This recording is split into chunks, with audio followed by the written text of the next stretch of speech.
ফেরাউন, নমরুদ এবং কোরআনে আল্লাহ যে সকল জাতিদের ধ্বংস করে দেওয়ার কথা বলেছেন, আমরা অনেকে মনে করি এই ধ্বংস করে দেওয়া হয়তো তিনি অলৌকিকভাবে ছুমন্তর ছু টাইপের ভাবে করেছেন। কিছু শাস্তি, কিছু ধ্বংস করে দেওয়া হয়তো অলৌকিক ছিল তার পক্ষ থেকে, কিন্তু বেশিরভাগ পতন একটা প্রসেসের মধ্য দিয়ে হয়েছিল।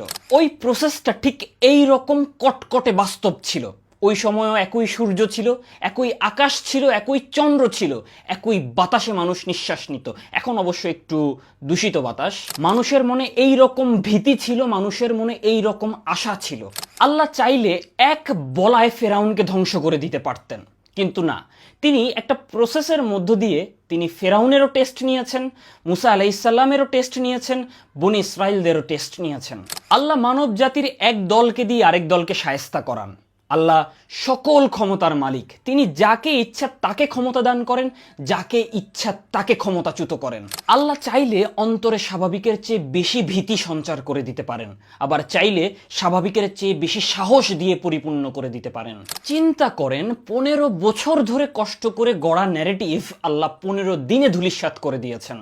এটাকে স্বাভাবিক মনে করেন কিভাবে আপনারা? তারা আমাদের গডলেস করতে চেয়েছিল, কিন্তু মানুষের স্বাভাবিক প্রবৃত্তি হচ্ছে আল্লাহকে বিশ্বাস করা।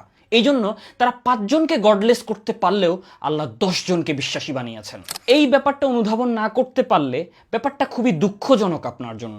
কারণ আপনি আল্লাহকে বিশ্বাস না করলে, উনার নিয়ম না মানলে উনার কোনোই ক্ষতি হবে না, ক্ষতিটা আপনার নিজেরই হবে, দুনিয়াতেও পরবর্তী জীবনেও। এই ভিডিওটা মূলত বিশ্বাসীদের জন্য। যারা আল্লাহকে বিশ্বাস করেন না, আপনারা একটু রিকনসিডার করতে পারেন।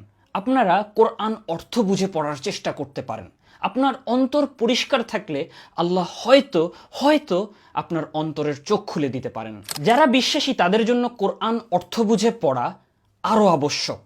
আল্লাহ কি, আল্লাহ কেমন, আল্লাহ কি চান আপনার থেকে, কোরআন অর্থ বুঝে না পড়লে বেঁচে থাকার খুব একটা মোটিভেশন পাবেন না এই গডলেস বস্তুবাদী জীবনে। রিড, ইকরা, পড়ো।